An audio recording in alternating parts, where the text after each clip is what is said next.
कि भाई यूपीएससी में एक ऐसी पावर होती है जो हम करना चाहते हैं वहाँ पे हमको डायरेक्ट पावर मिलती है। जैसे कि मैं अगर एजुकेशन के फील्ड में कुछ अच्छा करना चाहती हूँ तो मेरे पास डायरेक्ट पावर होती है कि हम लोग वहाँ से कर सकते हैं। तो मैं ऐसा, मेरे पास ये क्वेश्चन फिर मतलब दोनों में कॉन्ट्राडिक्शन चलता रहता है। ना कॉन्ट्राडिक्शन नहीं चल रहा है, इसे कॉन्ट्राडिक्शन नहीं कहते, इसे कंफ्यूजन कहते हैं। मतलब एक गोल होता है ना, या फिर एक मतलब हमारे पास एक टारगेट होता है कि हम ये काम करने के लिए यूपीएससी में जा रहे हैं। नहीं, सरकार जो कहेगी वो करना है। हाँ, I was about to say that. आपका क्या गोल है? आप क्यों कर रहे हैं? आपने क्या थोड़ी है, आपकी पार्टी का मैनिफेस्टो थोड़ी है, घोषणा पत्र। आप एक राजपत्रित अधिकारी हैं, गेजेटेड ऑफिसर। आपका जो मिनिस्टर होगा फोन मिलेगा, मैडम जी हाँ ये कस्तूरबा गांधी प्लान में अभी तक कितना काम हुआ जी sir, I give the review in the evening sir. Okay thank you ठीक है मैडम, बाय, खत्म। सो आपका कहने का मतलब है कि जो सिविल सर्वेंट बनते हैं या आईएएस ऑफिसर बनते हैं उनके पास कोई पावर नहीं होती? पावर होती है जब तक जनता अपनी पावर नहीं समझती। आज की डेट में इस देश में पावरफुल कौन है? जनता। We the people of India solemnly resolve. Yes sir. ये जनता बेचारी पावर जानती है तो डीएम का ऑफिस में चले जाते, हुजूर इसको बेचारे को बताएं, नेता देखा, मेंबर ऑफ पार्लियामेंट देखा, पैर छू लिए, तेरे फूफा है? नहीं भैया नहीं भैया सांसद जी हैं। सांसद जी हैं तो क्यों पैर छू रहा है? तो पावर इस असलियत में इस देश की जनता के पास है।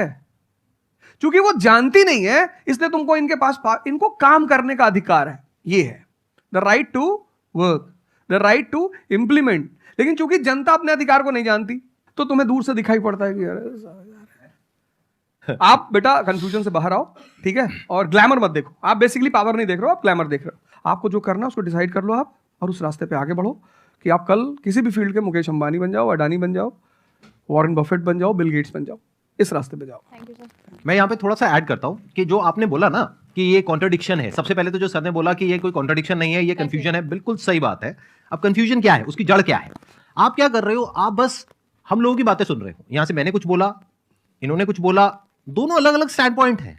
मतलब इस दुनिया में आर्ट्स भी है, साइंस भी है, कॉमर्स भी है।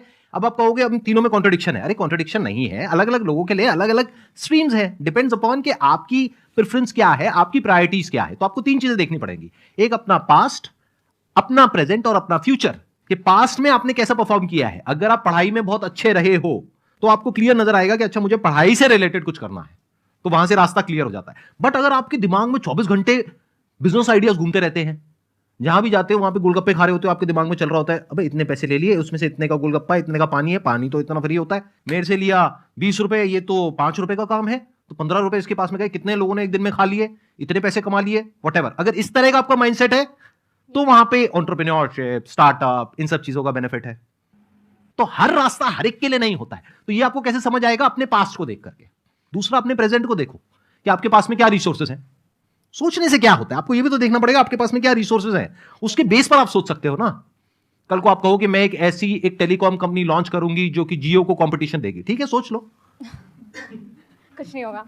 क्या है पीछे, बैकग्राउंड क्या है, आपके पास में क्या रिसोर्सेज हैं, how are you going to compete. तो आप फालतू में कुछ भी सोच रहे हो ना। तो यहां पे कॉन्ट्रडिक्शन क्या है, कंफ्यूजन क्या है? कुछ भी नहीं। तो जब आपके रिसोर्सेज ही आपको अलाउ नहीं कर रहे वो करने के लिए, तो सोच क्यों रहे हो? तीसरा, फ्यूचर में आप अपने लिए कैसी लाइफ चाहते हो। जैसे सर ने कहा कि पावर नहीं मिलती है वहां पे सर्व करना होता है। इस गलतफहमी से बाहर आ जाओ कि वहां पे पावर मिल जाएगी। पावर तो पूरी की पूरी एक हिरार्की है, जिस हिरार्की में टॉप पर पब्लिक बैठी है एक्चुअल में, वो हमें पता ही नहीं है। हमारे हाथ में पावर है, किसको वोट करना है, किसको पावर में लेकर के आना है।